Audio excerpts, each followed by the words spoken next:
बिस्मिल्लाहिर्रहमानिर्रहीम अस्सलाम वालेकुम। Physics class 9 chapter number 1 physical quantities and measurements. तो अगर हम फिज़िक्स के इंट्रोडक्शन की बात करें तो फिज़िक्स के इंट्रोडक्शन से पहले हम इंट्रोडक्शन लेंगे या हम पढ़ेंगे साइंस के बारे में कि साइंस क्या है। सो जब से इंसान इस दुनिया में आया है तो उसने अपने इर्द गिर्द या अपने सराउंडिंग में या अपने आसपास जितनी भी चीज़ें हैं और जितने भी जो है उसके सामने जो डिफरेंट प्रोसेस हो रहे हैं या फिनोमेनस हो रहे हैं तो इंसान ने उन सब को फर्स्टली देखा, उन सब को ऑब्ज़र्व किया और ऑब्ज़र्व करने के बाद उसके जहन में डिफरेंट सवालात आए कि ये सब प्रोसेस या ये सब चीज़ें जो हैं वो क्यों हो रही हैं और उनके पीछे क्या वजूहात हैं। तो इन सवालों का जवाब ढूंढने के लिए इंसान ने डिफरेंट एक्सपेरिमेंट्स किए ताकि वो इन सवालों के जवाब ढूंढ सके। तो इन तमाम ऑब्जर्वेशंस और इन तमाम एक्सपेरिमेंट्स के ज़रिए जो हासिल होने वाला नॉलेज है उसको हम साइंस के सब्जेक्ट में पढ़ते हैं कि वो सब जो डिफरेंट फॉर्म ऑफ नॉलेज है जो हमें थ्रू ऑब्जर्वेशन और थ्रू एक्सपेरिमेंट्स हासिल हुआ है वो उसको हमने एज अ साइंस सब्जेक्ट जो है वो पढ़ा है। अगर हम फर्दर साइंस के बारे में बात करें तो साइंस का वर्ड बेसिकली डिराइव हुआ है लैटिन वर्ड से साइंटिया, जिसका मतलब है नॉलेज। इसका मतलब हुआ कि साइंस में हम बेसिकली उन तमाम नॉलेज के बारे में पढ़ेंगे जो हमने थ्रू ऑब्जर्वेशन और थ्रू एक्सपेरिमेंट जो है वो फाइंड किया है। और साइंस के सब्जेक्ट में टाइम के साथ साथ जिस तरीके से मॉडर्नाइजेशन आती गई, डिफरेंट चीज़ों के बारे में हमें नॉलेज मिलता गया और वो नॉलेज बढ़ता गया, तो साइंस का जो सब्जेक्ट है वो बहुत ज़्यादा फैल गया या बहुत ज़्यादा वास्ट अमाउंट ऑफ नॉलेज है इसमें हमारे पास मौजूद हो गया। तो हमने इसको डिफरेंट सब कैटेगरीज में भी डिवाइड करना शुरू कर दिया ताकि जितनी भी चीज़ें हैं या जितने भी हमारे पास जो डिफरेंट फॉर्म्स ऑफ नॉलेज आ रहे हैं उनको हम डिफरेंट डिफरेंट कैटेगरीज में डिवाइड करके उनको मज़ीद जानने की कोशिश करें। 18th सेंचुरी में जितने भी हमारे पास जो नॉलेज था उसको हम नेचुरल फिलोसफी में या एज अ नेचुरल फिलोसफी के सब्जेक्ट में पढ़ रहे थे, तो उसको फर्दर टू कैटेगरीज में डिवाइड किया गया। उसमें फर्स्ट फिजिकल साइंसेस थी और सेकेंड कैटेगरी थी बायोलॉजिकल साइंसेस। अगर हम फिजिकल साइंसेस की बात करें तो फिजिकल साइंसेस से मुराद डील्स या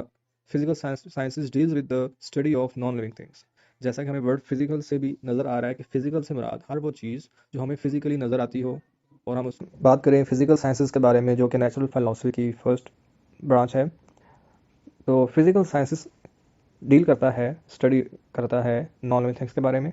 कि जो भी हमें नॉलेज मिलता है जो कि रिलेट करता है नॉन लिविंग थिंग्स से, तो वो तमाम स्टडी किया जाएगा फिजिकल साइंसेस में। फिजिकल साइंसेस से मुराद हर वो चीज़ जो हमें फिज़िकली नज़र आ रही है या उसको हम देख पा रहे हैं और उसका जो बेसिक फिज़िकल फिनोमेना देखने के बाद उसके बारे में हम जो जस्टिफिकेशन दे रहे हैं और उसको जस्टिफिकेशन को थ्रू एक्सपेरिमेंट्स टेस्टिफाई करने के बाद, वेरिफिकेशन करने के बाद जो नॉलेज हम हासिल करते हैं वो सारा फिज़िकल साइंसेस में लिया जाएगा। और अगर हम बात करें बायोलॉजिकल साइंसेस के बारे में तो बायोलॉजिकल साइंसेस का जो स्कोप है वो तमाम जो लिविंग थिंग्स हैं, जो जानदार चीज़ें हैं जैसे कि एनिमल्स और ह्यूमन बींग्स और डिफरेंट जो हमारे पास लिविंग थिंग्स हैं, उन सब के रिलेटेड जो भी नॉलेज है या उन लिविंग थिंग्स में जो भी डिफरेंट फिनोमेनन हो रहे हैं और उनसे जो डिफरेंट नॉलेज हम एक्वायर कर पा रहे हैं उन सब नॉलेज को हम डील करेंगे या उसको हम स्टडी करेंगे इन द बायोलॉजिकल साइंसेज या बायोलॉजिकल फिलॉसफी में। अगेन अगर हम बात करें इन फर्दर टू कैटेगरीज के बारे में, तो इन फर्दर टू कैटेगरीज जो कि नेचुरल साइंसेज और बायोलॉजिकल साइंसेज है, इनमें भी एडवांसमेंट आती गई, डिफरेंट रिसर्च होती गई और इन दोनों फील्ड में भी काफ़ी हद तक नॉलेज जो है वो एक्वायर कर लिया गया। और जब इन दोनों फील्ड में भी काफ़ी हद तक जो है वो लार्ज अमाउंट में नॉलेज हासिल कर लिया गया, तो इन कैटेगरीज को भी फर्दर आगे मज़ीद डिवाइड किया गया ताकि हम नॉलेज को फर्दर सब कैटेगरीज में डिवाइड करके जो है रिसर्च कर सकें और इन रिसर्च के थ्रू जो हमें डिफरेंट टाइप्स ऑफ नॉलेज हमें मिलता है उसको हम उसी कैटेगरीज के हिसाब से ही डील करें ताकि नॉलेज को फर्दर डील करने में आसानी हो। 18th सेंचुरी में भी जो है नॉलेज की जो ब्रांचेज हैं उनको डिवाइड करने का मकसद भी यही था। तो 19th सेंचुरी में जो फिज़िकल साइंसेज है उसको भी मज़ीद सब कैटेगरीज में आगे डिवाइड कर दिया गया ताकि नॉलेज को जो हमें थ्रू रिसर्च स्टडीज़ हासिल हो रहा है उनको फर्दर कैटेगरीज में डिवाइड करके हर कैटेगरी को डिफरेंटली जो है स्टडी किया जाए और उन स्टडी के थ्रू रिसर्च के थ्रू जो भी हमें नॉलेज फर्दर गेन किया जाता है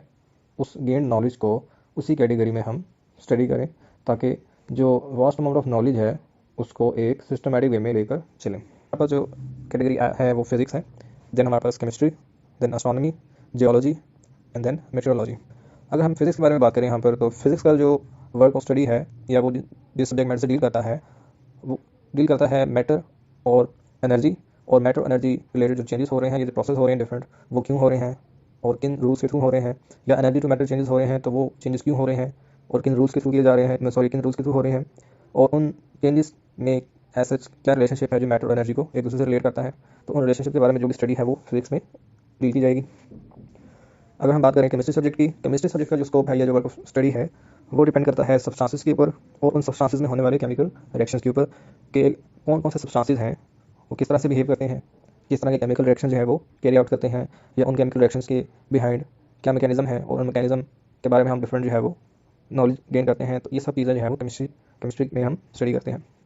अगर हम बात करें एस्ट्रोनॉमी की, तो एस्ट्रोनॉमी जो है वो डील करता है स्टार्स, गैलेक्सीज और डिफरेंट सेलेस्टियल बॉडीज़ के ऊपर, कि ये तमाम डिफरेंट जो बॉडीज़ जो हम देखते हैं वो कैसे प्रोड्यूस हुई, उनकी बर्थ कैसे हुई, किन रूल्स के थ्रू हुई, ऐसी क्या कंडीशंस थी या ऐसा क्या प्रोसेस था जिनकी वजह से ये तमाम जो है प्रोड्यूस हुई। तो इसके रिलेटेड जो भी रिसर्च स्टडी की जाती है वो हम डील करेंगे एस्ट्रोनॉमी में। नेक्स्ट अगर हम बात करें जियोलॉजी के ऊपर, तो जियोलॉजी जो है वो निकला है वर्ड जियो से। जियो मीन्स अर्थ। सो जियोलॉजी में हम स्टडी करेंगे अबाउट द अर्थ। और लास्टली अगर हम बात करें मेटीरियोलॉजी के बारे में, तो मेटीरियोलॉजी जो है वो डील करता है वेदर चेंजेस के ऊपर या क्लाइमेटिक चेंजेस के ऊपर, कि इन अ रीजन जो है डेली बेसिस पे जो वेदर कंडीशन हैं या वेदर चेंजेस जो हैं वो किस तरीके से हो रही हैं, और किन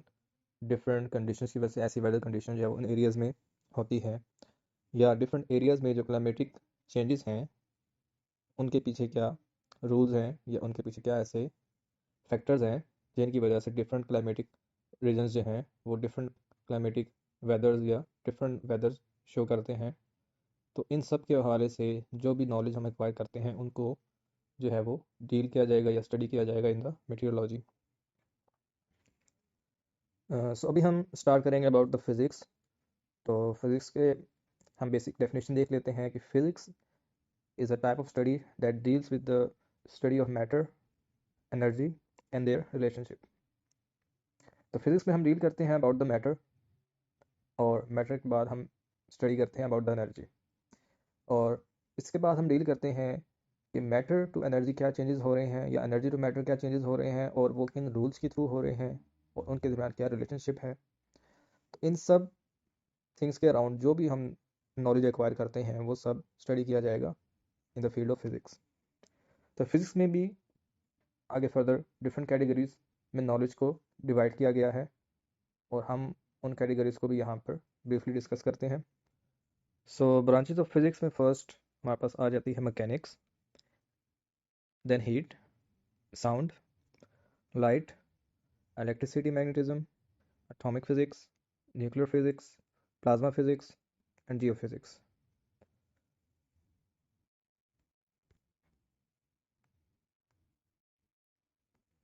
सो ब्रांचेस ऑफ फिजिक्स में अगर हम फर्स्ट बात कर लें मैकेनिक्स के बारे में, तो मैकेनिक्स डील करती है मोशन के ऊपर, कि जब भी किसी ऑब्जेक्ट में अगर मोशन होती है या हरकत होती है, तो हम ना सिर्फ उस मोशन के बारे में स्टडी करते हैं बल्कि उस मोशन को स्टडी करने के अलावा हम उसके काज के ऊपर भी स्टडी करते हैं और उसके इफेक्ट्स के ऊपर भी स्टडी करते हैं, कि वो मोशन जो हो रही है वो किस कॉज की वजह से हो रही है या उस मोशन के होने से क्या इफेक्ट्स प्रोड्यूस हो रहे हैं। तो इन सब के रिलेटेड जो भी हम नॉलेज एक्वायर करते हैं वो in the field of mechanics study किया जाएगा। फॉर एग्जांपल, अगर हम एक कार को ले लें कि जो इन मोशन है, और उस मोशन को अगर हम स्टडी करें तो उस मोशन का जो काज है उसके रूल्स को हम स्टडी करते हैं, कि कार में वो मोशन क्यों हो रही है या उसके मूव करने से हम क्या बेनिफिट ले सकते हैं। तो इन सब को हम मैकेनिक्स में स्टडी कर सकते हैं। So second branch of physics हमारे पास आ जाती है हीट। तो अगर हम डेफिनेशन देखें हीट की, तो heat deals with the nature of heat, modes of transfer and effects of heat. तो हीट डील करती है about the transfer of heat, कि एक ऑब्जेक्ट से जो हीट ट्रांसफ़र हो रही है वो किसी दूसरी बॉडी में अगर ट्रांसफ़र होती है तो वो किन कंडीशंस की बेस के ऊपर ट्रांसफ़र होती है, या वो किन मोड्स के ऊपर ट्रांसफ़र करती है, या उनके हीट के चेंज होने की क्या कंडीशंस हैं या क्या रूल्स हैं। अगर वो एक बॉडी से दूसरी बॉडी में ट्रांसफ़र हो रही है तो किन रूल्स की वजह से हो रही है और उनके क्या इफेक्ट्स हो सकते हैं। तो इन सब के हवाले से जो भी हम नॉलेज थ्रू रिसर्च वर्क या थ्रू स्टडी जो है हम गेन करते हैं, वो फिज़िक्स की हीट ब्रांच में स्टडी किया जाएगा। इसके बाद अगर हम बात करें साउंड के बारे में, तो sound by definition deals with the physics aspects of sound waves, their production, their properties and their applications. तो साउंड की फील्ड में हम डील करते हैं कि फिजिकली साउंड वेव्स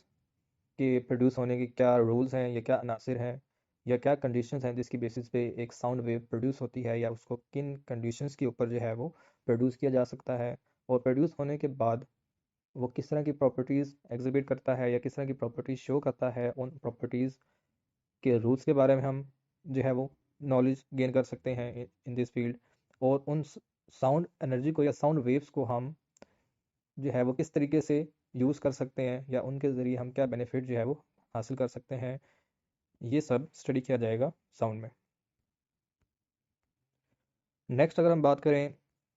फिजिक्स की नेक्स्ट फील्ड, लाइट, या जिसको ऑप्टिकल फिजिक्स भी बोला जाता है। By definition, it is the study of physical aspects of light, its properties, working and use of optical instruments. अगर हम ऑप्टिकल फिजिक्स की बात करें, तो ऑप्टिकल फिजिक्स में हम स्टडी करते हैं या डील करते हैं कि लाइट जो है वो कैसे प्रोड्यूस हो रही है, या डिफरेंट टाइप्स ऑफ लाइट या डिफरेंट सोर्सेज ऑफ लाइट्स जो हैं वो किस तरह की प्रॉपर्टीज शो कर रहे हैं। और अगर लाइट जो है वो different types of properties show कर रही है तो उनके बिहाइंड क्या रूल्स हैं कि लाइट इस तरह की प्रॉपर्टीज शो कर रही है on the different sources. And next हम किस तरह से लाइट को जो है वो यूज़ कर सकते हैं for the in the different instruments, कैसे उसको हम इस्तेमाल में ला सकते हैं, या लाइट के रूल्स को हम कैसे यूज़ कर सकते हैं डिफरेंट इंस्ट्रूमेंट्स में। तो ये सब चीज़ें जो है हम एक्वायर करेंगे या गेन करेंगे in the optical physics. Next branch जो हमारे पास आ जाती है फिजिक्स की, that is electricity and magnetism. By definition, it is the study of charges which are at rest and in motion, plus their effects and their relationship with the magnetism. So, this field of physics deals with the study of charges. As we know, हमारे पास दो तरह के charges हैं, positive charge और negative charge. तो इन charges की वजह से हमारे पास क्या बिहेवियर जो है वो होते हैं, और इन के रेस्ट में होने से या इनके मोशन में होने से क्या चेंजेस आती हैं और उनके क्या इफ़ेक्ट्स होते हैं, और उनका डिफरेंट इफ़ेक्ट्स के साथ या डिफरेंट फिनोमेना के साथ क्या रिलेशनशिप है, और इन सब चीज़ों का मैग्नेटिज्म से क्या रिलेशनशिप है। इन सब चीज़ों को हम डिस्कस करेंगे इलेक्ट्रिसिटी एंड मैग्नेटिज्म में।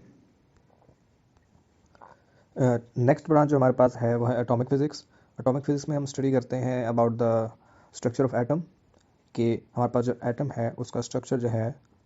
और उसका जो फिज़िकल बिहेवियर है और वो क्या प्रॉपर्टीज़ एग्जिबिट करता है, और उसमें पाए जाने वाले कौन कौन से फर्दर सब एटॉमिक पार्टिकल्स हैं, और उन सब एटॉमिक पार्टिकल्स में इलेक्ट्रॉन, प्रोटॉन और न्यूट्रॉन्स मौजूद होते हैं, वो किस तरह से एग्जिस्ट करते हैं एक एटम में। और उसके हवाले से जो भी नॉलेज हमें एटम रिलेटेड मिलता है वो हम टोटली जो है वो पढ़ते हैं एटॉमिक फिज़िक्स में। नेक्स्ट हमारे पास न्यूक्लियर फिज़िक्स है। न्यूक्लियर फिज़िक्स डील करती है about the properties of behaviour of nucleus, या जिसको न्यूक्लियाई भी बोला जाता है, और उस न्यूक्लियस के अंदर पाए जाने वाले जो भी पार्टिकल्स हैं और वो किस तरह से बिहेव करते हैं, और उन न्यूक्लियस में जो पार्टिकल्स मौजूद हैं वो किस रूल्स के थ्रू वहाँ पर जो है वो डिफरेंट प्रॉपर्टीज़ एग्जिबिट करते हैं। तो इस तमाम से रिलेटेड जो भी नॉलेज है वो हम न्यूक्लियर फिज़िक्स में स्टडी करेंगे। नेक्स्ट हमारे पास प्लाज्मा फिज़िक्स है। Plasma physics basically study of production, properties of ionic state of matter, जिसको हम फोर्थ स्टेट ऑफ मैटर भी बोलते हैं, इसके रिलेटेड जो है हम स्टडी करते हैं कि जो भी हमारे पास fourth state of matter related knowledge gain होता है उसको हम प्लाज्मा फिज़िक्स में डील करते हैं।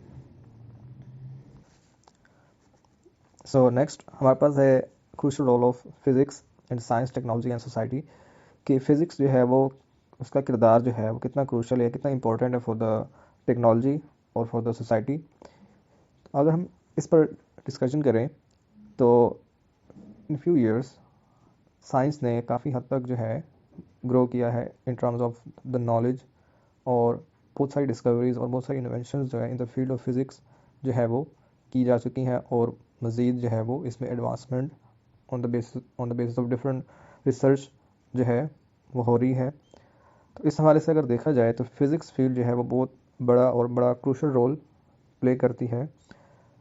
और बहुत सारी टेक्नोलॉजीज़ और बहुत सारी एप्लीकेशंस हैं, और उन एप्लीकेशंस और इन टेक्नोलॉजी को फर्दर वेरीफाई करने के लिए और डिफरेंट रूल्स प्रोवाइड करने के लिए फ़िज़िक्स ही जो है वो बेसिक प्लेटफॉर्म प्रोवाइड करती है। और जितने भी बेसिक प्रिंसिपल्स हैं और जितने भी बेसिक साइंटिफिक प्रिंसिपल जो प्रोवाइड किए जाते हैं for the advancement of technologies, वो फिज़िक्स ही प्रोवाइड करती है। और फिज़िक्स जो भी रूल्स प्रोवाइड करती है वो आफ्टर द एक्सपेरिमेंटेशनल रिजल्ट्स और आफ्टर वेरीफाइंग थ्योरीज जो है वो प्रोवाइड करती है। इस लिहाज से मॉडर्न सोसाइटी के लिए अगर वो एग्जिस्ट करना चाहती है on the basis of new technology, तो फिज़िक्स जो है वो एक बेसिक सोर्स है जिसके बेस पे वो ग्रो कर सकते हैं। नेक्स्ट अगर हम डिस्कशन करें अबाउट अपॉन द एग्जांपल्स कि कैसे फिज़िक्स जो है वो हमारी लाइफ को इजी बना रही है, और कैसे हम different types of physics rule और प्रिंसिपल यूज़ करते हैं अपनी डेली लाइफ में, और कैसे हमने न्यू टेक्नोलॉजीज़ को जो हम यूज़ करते हैं उनमें कैसे जो है वो फिज़िक्स के रूल और प्रिंसिपल को फॉलो किया जाता है। फर्स्ट एग्जाम्पल अगर हम देखें, एक कार जो है वो यूज़ करती है प्रिंसिपल ऑफ मैकेनिक्स, कि जितने भी रूल्स जो मैकेनिक्स में फ़ॉलो किए गए या मैकेनिक्स ने प्रोवाइड किए उन तमाम रूल्स को फॉलो करते हुए ही एक कार जो है वो फंक्शन करती है। रेफ्रिजरेटर जो है उसका फंक्शन भी डिफरेंट रूल्स पे डिपेंड करता है, जो कि फिज़िक्स की ब्रांच थर्मोडायनामिक्स में जो प्रिंसिपल प्रोवाइड किए गए उन्हीं प्रिंसिपल को मद्देनज़र रखते हुए रेफ्रिजरेटर की जो है वो प्रोडक्शन हुई। नेक्स्ट जो पुली का जो टोटल फंक्शन है जिसमें हम डिफरेंट हैवी लोड्स को उठाते हैं, वो फंक्शन या वो रूल्स भी फिज़िक्स ही प्रोवाइड करता है जिस बेस पे हम पुली को यूज़ करते हैं। इसके अलावा जो इलेक्ट्रिसिटी है जो हम डेली यूज़ करते हैं डोमेस्टिक पर्पज़ में भी और डिफरेंट इंडस्ट्रियल पर्पज़ में भी यूज़ की जाती है, तो ये इलेक्ट्रिसिटी भी एक रिज़ल्ट है फिज़िक्स के डिफरेंट रूल्स का। हम जो लाइट यूज़ करते हैं और हम जो हीट यूज़ करते हैं और डिफरेंट मैकेनिकल एनर्जी जो हम कन्वर्ट करते हैं different types of other sources में, जैसे कि एग्जांपल ली जाए कि लाइट जो है वो हीट में कन्वर्ट होती है, या हीट जो है वो हमें डिफरेंट टाइप्स ऑफ एनर्जी में कन्वर्ट होती हुई दिखाई देती है। तो यार हम फ़ैन की बात कर लें, फ़ैन इलेक्ट्रिसिटी यूज़ करती है। इसके अलावा जो इलेक्ट्रिक मोटर्स हैं वो केमिकल एनर्जी यूज़ करके जो है वो फ़ैन जो है वो भी इलेक्ट्रिसिटी यूज़ करता है। इसके अलावा जो इलेक्ट्रिक मोटर्स हैं वो इलेक्ट्रिक मोटर्स जो है वो इलेक्ट्रिसिटी यूज़ करके हमें मैकेनिकल वर्क जो है वो या मैकेनिकल एनर्जी जो है वो प्रोवाइड करते हैं, जिसको हम डिफरेंट पर्पज़ के लिए यूज़ कर सकते हैं। इसके अलावा हमारे पास डिफरेंट मीन्स ऑफ ट्रांसपोर्टेशन है, मतलब हम जो different types of transportation use कर रहे हैं जिसमें कार हो गया, एयरप्लेन्स हो गया, ट्रेन हो गया, डिफरेंट टाइप्स ऑफ भी ट्रांसपोर्टेशन है, उसमें भी डिफरेंट टाइप्स ऑफ प्रिंसिपल जो यूज़ किए गए उनकी प्रोडक्शन के लिए वो भी फिज़िक्स से ही प्रोवाइड किए गए। इसके अलावा और भी हमारे पास जो भी अप्लायंसेस जो हम यूज़ करते हैं जिसमें एयर कंडीशनर हो गया, रेफ्रिजरेटर्स हो गए, वैक्यूम क्लीनर्स हो गए, washing machines and microwave ovens, इन तमाम जो अप्लायंसेस है इनकी प्रोडक्शन से लेकर इनकी वर्किंग तक टोटली फिज़िक्स के रूल जो हैं यूज़ किए गए हैं, या उन्हीं के प्रोवाइड गए प्रिंसिपल पर ही इनकी जो है वो प्रोडक्शन हुई, और ये वर्क भी उन्हीं डिफरेंट फिनोमेनाज और रूल्स पर ही करते हैं जो फिज़िक्स ने डिस्कवर किए या उनको वेरीफाई किया।